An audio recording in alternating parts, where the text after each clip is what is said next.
Hello' students, কি খবৰ তোমালোকৰ? তোমালোকে এতিয়া চাগে এক্সামছ দি আছা আৰু নেক্সট ইয়াৰৰ প্ৰমোশ্যনৰ বাবে এক্সাইটেড হৈ আছা। যদি তুমি এইবাৰ ক্লাছ 8ৰ পৰা ক্লাছ 9 পাইছা, দেন এই ভিডিঅ'টো তোমাৰ বাবে। ক্লাছ 9ৰ চিলেবাছ ড্ৰাষ্টিকেলি চেঞ্জ কৰা হৈছে আৰু এতিয়া it's not about solving problems mechanically, it's about logical reasoning. এই ভিডিঅ'টোত মই মেথমেটিক্সৰ আপডেটছখিনি কথা পাতিম আৰু নেক্সট ভিডিঅ'টোত ছায়েন্সৰ আপডেটছখিনিৰ কথা তোমালোকক বুজাম। So current framework of mathematics or main focus হৈছে conceptual clarity, logical reasoning, multiple solution approaches, justification of answers আৰু real life approach. মই মোৰ students খিনিক সদায় encourage কৰোঁ concept খিনি বুজিবলৈ, logically problem এটা solve কৰিবলৈ instead of rote learning আৰু এটা conceptৰ basisত কেনেকে multiple waysত different problem solve কৰিব পাৰি সেইটো বুজাই আহোঁ। And NCERT-য়ে সেইটো পইণ্টত এইবাৰ বেছিকে এফৰ্ট দিছে। So এতিয়াৰ পৰা মেথমেটিক্সত তোমালোকে ফৰ্মুলাজ মনত ৰাখি বা 100 কুৱেশ্যনছ প্ৰেক্টিছ কৰি এক্সামত ফুল মাৰ্কছ পাম বুলি ভাবিলে নহ'ব। এতিয়া তোমালোকে যিখিনি শিকিবা সেইখিনি তোমালোকে লজিকেলি জাষ্টিফাই কৰিব জানিব লাগিব আৰু তোমাৰ সলিউশনছখিনি গ্ৰাফ, ডায়াগ্ৰামছ, এলজেব্ৰিক এক্সপ্ৰেছনছ বা টেবলছ ইউজ কৰি ৰিপ্ৰেজেণ্ট কৰিব জানিব লাগিব। আগতে তোমালোকে ফৰ্মুলাবোৰ মেমৰাইজ কৰিছিলা, কিন্তু এতিয়া সেই ফৰ্মুলাবোৰ ক'ৰ পৰা আহিছে, কেনেকৈ ডিৰাইভ কৰা হৈছে ফৰ্মুলাখিনি, সেইখিনি জানাটো বহুত ইম্পৰ্টেণ্ট হ'ব। এতিয়া ৰট লাৰ্নিঙৰ কনচেপ্টটো ষ্ট্ৰিক্টলি কমাব ট্ৰাই কৰা হৈছে and application and reasoning based সলিউশনছখিনিৰ ওপৰত ফ'কাছ কৰা হৈছে so that তোমাৰ আণ্ডাৰষ্টেণ্ডিং লেভেল বেছি হয় on that particular topic or concept. এতিয়া আহা আমি চাওঁ তোমালোকৰ মেথমেটিক্সৰ চেপ্টাৰছত কি চেঞ্জেছ আহিছে আৰু কি নতুন টপিকছ ইনক্লুড কৰা হৈছে। By the way, তোমালোকক যদি চিলেবাছৰ PDF-টো লাগে তেনেহ'লে তোমালোকে ডেছক্ৰিপশ্যনত লিংক পাই যাবা, তাৰ পৰা ডাউনলোড দি ল'ব পাৰিবা। আৰু মই কি চেঞ্জেছ হৈছে সেইখিনি মই য়েল্লো দি হাইলাইট কৰি দিছোঁ। So আগৰ কাৰিকুলাম মতে তোমালোকৰ ফাৰ্ষ্ট চেপ্টাৰ আছিলে নাম্বাৰ চিষ্টেম, কিন্তু এতিয়া সেই ফাৰ্ষ্ট চেপ্টাৰটো হৈছে কোঅৰ্ডিনেট জিঅ'মেট্ৰি। কোঅৰ্ডিনেট জিঅ'মেট্ৰিত ফাৰ্ষ্ট দুটা টপিক আছে হিষ্ট্ৰী অফ কোঅৰ্ডিনেট জিঅ'মেট্ৰি আৰু 2D কাৰ্টেছিয়ান কোঅৰ্ডিনেট চিষ্টেম। এইখিনি তোমালোকৰ আগতেও আছিলে চেপ্টাৰ 3। কিন্তু এইবাৰ তোমালোকৰ নতুনকে দুটা টপিক এড কৰা হৈছে, সেইটো হৈছে distance between 2 points in 2D plane আৰু mid point of 2 points in the 2D plane. এতিয়া এই দুটা যি টপিক ইন্ট্ৰডিউচ কৰিছে এইবাৰ ক্লাছ 9ত, এইখিনি আছিল একচুৱেলি ক্লাছ 10ৰ টপিক। ইয়াৰ আগতে ক্লাছ 10ত আমি এইখিনি টপিক শিকো কোঅৰ্ডিনেট জিঅ'মেট্ৰি চেপ্টাৰ 2ত। এতিয়া সেই ক্লাছ 10ৰ বস্তুখিনি ক্লাছ 9তে ইন্ট্ৰডিউচ কৰি দিয়া হৈছে। So most probably তোমালোকে অহা বছৰ যেতিয়া ক্লাছ 10 পাবা, তোমালোকৰ 10ৰো চিলেবাছ চেঞ্জ হোৱা বহুতখিনি চান্স আছে। So তোমালোকে এতিয়াৰ পৰাই ক্লাছ 9ৰ পৰাই বস্তুখিনি ভালদৰে পঢ়িবা। নেক্সট চেপ্টাৰ আছে ইন্ট্ৰডাকশ্যন টু পলিনমিয়েলছ। আগৰ কাৰিকুলামতো ছেকেণ্ড চেপ্টাৰ পলিনমিয়েলছে আছিল। So এতিয়াও পলিনমিয়েলছে আছে, কিন্তু টপিকছখিনি বহুতখিনি চেঞ্জ হৈছে এতিয়া। ইয়াতে চোৱা ফাৰ্ষ্ট আছে algebraic expressions, definition of degree of polynomials, introduction to linear polynomials, এইখিনি আগতেও আছিল। কিন্তু এতিয়া তোমালোকক দিয়া হৈছে ইটছ এপ্লিকেশ্যন। চ' ইয়াতে এপ্লিকেশ্যনছখিনিও তোমালোকৰ আহিব। নেক্সট যিকেইটা টপিক আছে সেই টপিককেইটা এইবাৰ ফাৰ্ষ্ট টাইমৰ কাৰণে তোমালোকৰ চিলেবাছত ইন্ট্ৰডিউচ কৰা হৈছে, সেয়া হ'ল exploring linear patterns, modelling linear growth and linear decay, linear relationships, visualizing linear relationships, slope and y-intercept of a line equal to ax plus b. এই যিটো লাষ্ট টপিকটো আছে, slope and y-intercept of a line y equal to ax plus b, এই টপিকটো তোমালোকৰ class 11ৰ topic হয়। টান topic নহয়, 11ত থকা বুলি কোৱাৰ কাৰণে তোমালোকে নাভাবিবা যে এইটো বহুত টান টপিক হ'ব। টপিকটো ইজি হয়, কিন্তু এইটো 11ত আছে। 11ত যিটো ষ্ট্ৰেইট লাইন বুলি চেপ্টাৰ আছে, তাতে আমাক দিয়া আছিল যে general equation of a straight line y equal to mx plus c, সেইটোকে এইবাৰ ক্লাছ 9ত ইন্ট্ৰডিউচ কৰিছে slope and y intercept of a লাইনৰ লগত। শ্লোপটো তোমালোকে জানাটো বহুত দৰকাৰ, বিকজ মোশ্যন চেপ্টাৰতো তোমালোকে যেতিয়া ফিজিক্স পঢ়িবা ক্লাছ 9ৰ, তাতে যে তোমালোকৰ মোশ্যন চেপ্টাৰ আছে, তাতো তোমালোকক শ্লোপৰ দৰকাৰ হ'ব এক্সিলাৰেশ্যন ওলাবৰ কাৰণে। চ' সেইকাৰণে এইবাৰ শ্লোপটো ভালকে ইয়াতে তোমালোকক ইন্ট্ৰডিউচ কৰি দিছে। নেক্সট এইবাৰ তোমালোকৰ চেপ্টাৰ 3 আছে নাম্বাৰ চিষ্টেম। চ' নাম্বাৰ চিষ্টেমত চোৱা introduction to rational numbers last ইয়াৰো আছিলে, representation of rational numbers on the number line, এইখিনিও তোমালোকৰ লাষ্ট ইয়াৰ আছিল।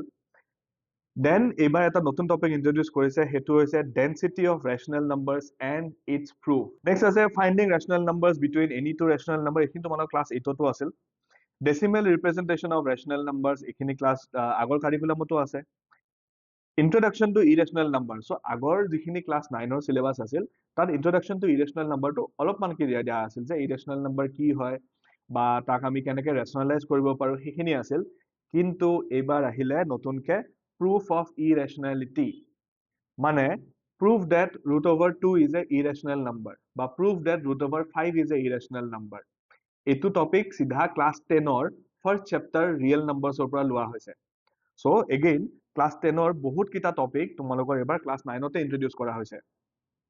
and the square root spiral যে আমি irrational নাম্বাৰবোৰ যেতিয়া নাম্বাৰ লাইনত পুট কৰো এটা স্পাইৰাল টাইপ শেপ হয় ন এটো ক্লাস 9 ৰ আগতেও আছিল এটো এবাৰো আছে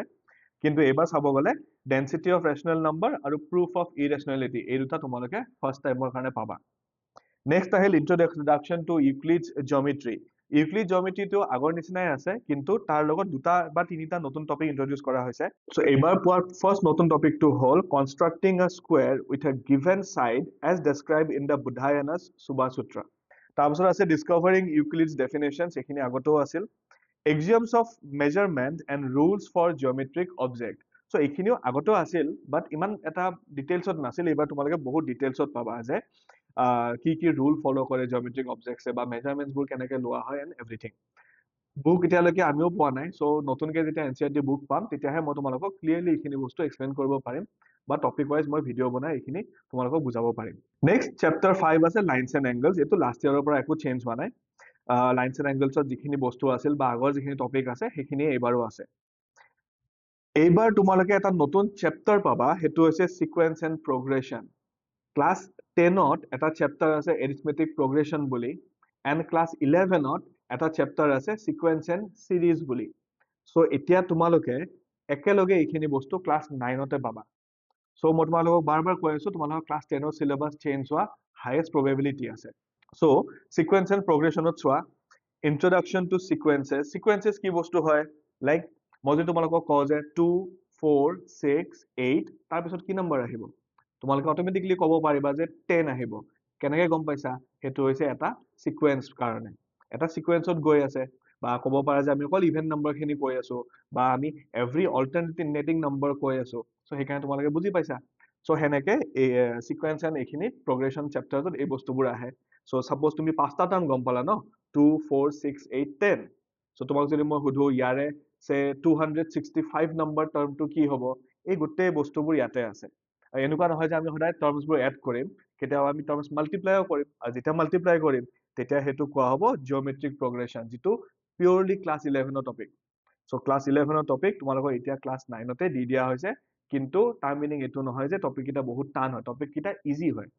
সো ইজি হয় কাৰণে তোমালোকক 9 তে এইখিনি বস্তু ইন্ট্ৰোডিউস কৰি দিছে সো দ্যাট তোমালোকে 10 বা 11 ত আৰু নতুন নতুন বস্তু শিকিব পাৰা নেক্সট আহিলে তোমালোকৰ ট্ৰায়াঙ্গলছ লাষ্ট ইয়াৰৰ যিখিনি আছিল সেইখিনি আছে একো চেঞ্জেস আহা নাই তাতে মেনচুৰেশন নট এবাৰ এৰিয়া এন্ড পেৰিমিটাৰ আৰু সাৰফেস এৰিয়া এন্ড ভলিউম দুইটা ইন্ট্ৰোডিউস কৰিছে লাইক আগতে এৰিয়া এন্ড পেৰিমিটাৰ খিনি আছিল আমাৰ ক্লাস 8 ত বাট যেহেতু লাষ্ট ইয়াৰ ক্লাস 8 ৰ সিলেবাস খিনি আপডেট হৈছে ন মেথছৰ সো হেকাৰণে তাত এৰিয়া এন্ড পেৰিমিটাৰ ইমান ডিটেইলছত নাছিলে এবাৰ যিমানখিনি ডিটেইলছত দিয়া হৈছে সো ইয়াতে তোমালোকৰ এবাৰ মেনচুৰেশনৰ দুটা চেপ্টাৰ পাবা এটা হল এৰিয়া এন্ড পেৰিমিটাৰ আৰু এটা surface area and volume surface area and volume last year যিখিনি আছিল সেইখিনি পাবা খালি এবাৰ ক্লাস 9 তো তোমালোকে এৰিয়া এন্ড পেৰিমিটাৰ ভালদৰে চাব লাগিব তাৰ লগত আৰু কেইটামান নতুন বস্তু আছে লাইক ইন্ট্ৰোডাকশন টু পাই এন্ড ইটস ইৰেশনালিটি যে পাই কি বস্তু হয় পাই ভ্যালু যে আমি কওঁ 22/7 হয় বুলি হেতু কি বস্তু বা হে 22/7 ৰেশিওটো আমি কেনেকৈ পাইছো এই গোটেই বস্তুখিনি এবাৰ তোমালোকে ফাৰ্স্ট টাইম ভালদৰে পাবা নেক্সট আছে স্কোয়াৰিং আ ৰেক্টেংগল প্ৰুফ ফ্ৰম বুধায়না সুবা সূত্ৰ তাৰ পাছত আছে এৰিয়া অফ আ সাৰ্কেল এন্ড তাৰ ডিৰাইভেশন যে এৰিয়া অফ আ সাৰ্কেল যে পাই r স্কয়াৰ হয় হেতুটো তোমালোকে জানা কিন্তু পাই r স্কয়াৰ কিয় হয় পাই r স্কয়াৰ ফৰ্মুলাটো কৰ পৰা আহিল সেই গোটেই বস্তুখিনি এবাৰ তোমালোকে ডিৰাইভেশনটো পাবা সো বেসিক্যালি তোমালোকৰ নলেজখিনি বহুত ইন ডেপথ যাব এবাৰ যে যেটোৱে তোমালোকক ম্যাথমেটিক্সটো বুজাত বা তোমালোকৰ যিখিনি লজিক্যাল এবিলিটি আছে সেইখিনি স্কিল অফ হোৱাত বহুতখিনি হেল্প হ'ব এবাৰ নেক্সট আছে Brahmagupta's formula for area of a cyclic ফোৰগন মানে বেসিক্যালি কোয়াড্ৰিলেটাৰেল চাৰিটা সাইড থাকা যিকোনো shape which is quadrilateral so ব্ৰহ্মগুপ্তৰ ফৰ্মুলা ইউজ কৰি পেলাই আমি কেনেকে এটা কোয়াড্ৰিলেটাৰেলৰ এৰিয়া ওলাব পাৰো হেতু তোমালোকে পাবা আৰু Heron's formula as a special case of Brahmagupta's formula আমি ক্লাস 9 ৰ আগতে আছিল ন হেৰনছ ফৰ্মুলা এবাৰো আছে কিন্তু হেৰনছ ফৰ্মুলাটো যে ব্ৰহ্মগুপ্তৰ ফৰ্মুলা এটা স্পেশাল কেস হয় হেতু তোমালোকে এবাৰ ভালদৰে পাবা বা কেনেকৈ এপ্লাই কৰিব লাগে সেইখিনি তোমালোকে শিকিবা নেক্সট আহিল এলজেব্ৰিক আইডেন্টিটিজ এতিয়া আগৰ চিলেবাছত সেকেন্ড যিটো চেপ্টাৰ আছিল পলিনমিয়েল তাতে এলজেব্ৰিক আইডেন্টিটিজ খিনি অলপমান দিয়া আছিল এলজেব্ৰিক আইডেন্টিটি মানে হল ফৰ্মুলাছ খিনি like a plus b whole square a minus b whole square a plus b whole cube এই ফৰ্মুলাছ খিনি আগতে সেইটো চেপ্টাৰতে আছিল কিন্তু এইবাৰ এটা এক্সট্ৰা চেপ্টাৰ বনাই দিয়া হৈছে এক্সট্ৰা চেপ্টাৰ বনাই তাতে আৰু কিছুমান বস্তু এড কৰা হৈছে আৰু সেই ফৰ্মুলাছ খিনি কেনেকৈ ডিৰাইভ কৰা হৈছে সেইখিনি আছে সেই ফৰ্মুলাছ খিনি আমি কেনেকৈ ভিজুৱেলাইজ কৰিব পাৰো সেই গোটেই বস্তুখিনি এবাৰ এক্সপ্লেইন কৰা আছে ইয়াতে নেক্সট আছে কোৱাড্ৰিলেটাৰেলছৰ বিশেষ একো চেঞ্জ হোৱা নাই খালি এটা বস্তু নতুন আহিছে সেইটো হৈছে understanding the notion of central symmetry in the context of parallelogram পেৰেলেলোগ্ৰামৰ কেছত চিমেট্ৰি কেনেকৈ আহে সেইখিনি বস্তু এবাৰ তোমালোকে পাবা আগতে আমাৰ CBSE চিমেট্ৰি কনসেপ্টটো ইমান বেছিকে নাছিল ডিটেইলছত কিন্তু এবাৰ এইখিনি বস্তু ভালকে দিয়া হৈছে নেক্সট আছে সাৰ্কেল চেপ্টাৰটোতো একো চেঞ্জ নাই সাৰ্কেল থিওৰেম যিমানখিনি আছিল আগৰ পৰা সেইখিনিয়ে আছে কিন্তু তাৰ লগত এবাৰ এটা টপিক আহিছে সেইটো হৈছে সাইক্লিসিটি অফ পইণ্টছ যে পইণ্টছ কেতিয়া আমি এটা সাৰ্কেলত থাকা বুলি কম বা কি কন্ডিশনত a group of points এটা circle form কৰিব সেইখিনি বস্তু আমি এবাৰ পাম ভালকে দেন তোমালোকে one of the most important topic এটা পাবা ক্লাস 9 ৰ সেইটো হৈছে linear equations in two variables এটো ক্লাস 10 ৰ থাৰ্ড চেপ্টাৰ আছিল হে গোটেই চেপ্টাৰটোৱে ইনক্লুডিং the solution method কি মেথড দি আমি সলভ কৰিব পাৰো গ্ৰাফিক্যালি কেনেকৈ সলভ কৰিব পাৰো বা যিকিটা সলিউশন পাম সেই সলিউশন কিটা কেনেকুৱা হ'ব ৰিয়েল নাম্বাৰ হ'ব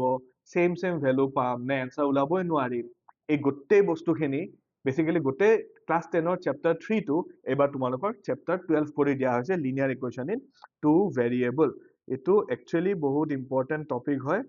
আৰু তোমালোকে পঢ়ি ভাল পাবা এইটো টপিক নেক্সট এগেইন আছে মেনসুৰেশন এবাৰ মেনসুৰেশনত সাৰফেস এৰিয়া এণ্ড ভলিউম আছে আৰু এইখিনি লাষ্ট ইয়াৰৰ লগত সেমে আছে যিখিনি আগতে তোমালোকে পাই আহিছা তাৰপিছত ষ্টেটিষ্টিক্সত একো চেঞ্জ কৰা নাই ইন্ট্ৰডাকশন টু প্ৰবেবিলিটিত একো চেঞ্জ কৰা নাই চেঞ্জ আছে ইন্ট্ৰডাকশন টু প্ৰবেবিলিটি এটা বস্তু এটো হৈছে representing probability through the tree diagram and table so probability তোমালোকে ডিফাৰেন্ট কন্ডিশনছ এবাৰ ট্ৰী ডায়াগ্ৰাম কৰি পেলাই দেখাব পাৰিবা বা ট্ৰী ডায়াগ্ৰাম কৰিলে আমাৰ প্ৰবেবিলিটি ওলোৱাটো বহুতখিনি ইজি হৈ যায় সো এইখিনি বস্তু তোমালোকৰ এবাৰ নতুন চেঞ্জেছ খিনি আছে সো এই পিডিএফ টো তোমালোকে ডেসক্ৰিপশনত পাই যাবা তাৰ পৰা তোমালোকে বঢ়িয়াকে ডাউনলোড মাৰি ল'ব পাৰিবা আই হোপ তোমালোকে সিলেবাস খিনি বুজি পাইছা তেন্তে আহা এতিয়া আমি চাও two levels of exam in class 9 number 1 হৈছে প্ৰফিচিয়েন্ট লেভেল এক্সামিনেশন যেটো কম্পালসৰি ফৰ এভৰি ষ্টুডেন্ট আৰু নাম্বাৰ 2 হল এডভান্স লেভেল এক্সামিনেশন যেটো অপচনেল হয় যোন ষ্টুডেন্টে ম্যাথমেটিক্স ভাল পায় বা ফাৰ্দাৰ হেইটো শিকিব বিচাৰে তেওঁলোকৰ বাবে এতিয়া চাও আমি এই দুটা এক্সাম কেনেকৈ কন্ডাক্ট কৰা হ'ব ফাৰ্স্ট আহিল প্ৰফিচিয়েন্সি লেভেল এক্সামিনেশন এইটো এক্সাম সবৰে বাবে কম্পালসৰি হ'ব যেনেকৈ তোমালোকে নৰ্মেল এক্সামবোৰ দি আহিছা ইয়াতে যি মাৰ্কস পাবা হেয়া মাৰ্কশিটত এপিয়াৰ হ'ব আৰু ইয়াতে 25% ইজি কোৱেশ্চন 50% মিডিয়াম কোৱেশ্চন আৰু 25% ডিফিকাল্ট লেভেলছৰ কোৱেশ্চন থাকিব আৰু সেকেন্ডটো হল এডভান্স লেভেল এক্সামিনেশন এইটো এক্সাম অপচনেল হ'ব যিটো ষ্টুডেন্টে নিজৰ ইন্টাৰেষ্ট মতে দিব পাৰিব যিবোৰ ষ্টুডেন্টে এইটো এক্সাম ক্লিয়াৰ কৰিব তেওঁলোকৰ মাৰ্কশিটত এইটো মেনশন কৰা থাকিব আৰু লগতে এডভান্সৰ পাৰ্চেন্টাইলটো মেনশন কৰা থাকিব যদি কোনবা ষ্টুডেন্টে এইটো ক্লিয়াৰ কৰিব নোৱাৰে দেন হেইটো মাৰ্কশিটত মেনশন নহব আৰু ইয়াতে 15% ইজি কোৱেশ্চন 25% মিডিয়াম কোৱেশ্চন আৰু 60% ডিফিকাল্ট কোৱেশ্চন থাকিব এতিয়া আই এম শিওৰ তোমালোকে বহুত কনফিউজ হৈ আছা বা তোমালোকৰ ভয়ও লাগিছে কিন্তু এইখিনি যিমান কমপ্লিকেটেড বা টাফ ফিল হৈছে হিমান কমপ্লিকেটেড বা টাফ নহয় যেহেতু চেঞ্জ এটা আহিছে সো আমি সবে এডাপ্ট কৰিব লাগিব এইটো চেঞ্জৰ লগত আৰু এইটো তোমালোকক প্ৰেছাৰ দিবৰ বাবে কৰা হোৱা নাই এইটো কৰা হৈছে স্পেসিফিক্যালি তোমালোকৰ এনালাইটিক্যাল আৰু লজিক্যাল এবিলিটিটো এনহান্স কৰিবলৈ মোক বহুত ষ্টুডেন্টে সুধে যে স্যাৰ আমি যে এই ম্যাথমেটিক্সবোৰ কৰি আছো ৰিয়েল লাইফত ক'ত ইউজ কৰিম বা ডেইলি লাইফত দেখোন একো ফৰ্মুলা ইউজ নকৰো তেতিয়া মই সদায় কওঁ যে ম্যাথমেটিক্সৰ সেই ফৰ্মুলাটো ৰিয়েল লাইফত ইউজ নকৰিব পাৰা ডাইৰেক্টলি বাট তোমালোকে যেতিয়া এই ম্যাথছ প্ৰেক্টিস কৰি কনসেপ্টবোৰ বুজি তাৰ মাজৰ লিংকবোৰ ডিসকভাৰ কৰিবা তেতিয়া তোমালোকৰ এই যে ৰিজনিং এবিলিটিটো বাঢ়িব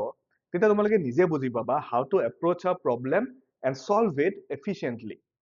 আৰু এই এফিচিয়েন্টলি প্ৰবলেম সলভ কৰা স্কিলটো লাইফত বহুত জাগাত কামত আহিব ইনক্লুডিং তোমালোকৰ এই যে গেমবোৰ যে তোমালোকে খেলা এই গেম ডেভেলপমেন্ট ইন্ডাষ্ট্ৰীত এই এআই মডেলছবোৰতো আজিকালি এইবোৰ স্কিল বহুত ইউজফুল হয় সো আজিৰ এই চেঞ্জিং ৱৰ্ল্ডটোৰ লগত এডাপ্ট কৰিবলৈ আমিও স্কিলছ ডেভেলপ কৰিব লাগিব আই হোপ তোমালোকে বুজি পাইছা এইখিনি সো প্লিজ ক্লাস 9 ৰ ইয়াৰটো বহুত সিৰিয়াসলি ট্ৰিট কৰিবা আৰু ভালদৰে ৰেগুলাৰলি ষ্টাৰ্টিংৰ পৰাই পঢ়িবা so that next year class 10 ত তোমালোকৰ প্ৰবলেম নহয় আজিৰ ভিডিওটো আৰু বেছি দীঘলীয়া নকৰি ইয়াতে শেষ কৰিম নেক্সট ভিডিওত মই লৈ আহিম সায়েন্সৰ কি আপডেটছ আছে এণ্ড দেন আমি চেপ্টাৰ ওয়াইজ ডিসকাস কৰি যাম টপিকসবোৰ থ্যাংক ইউ ফৰ ওয়াচিং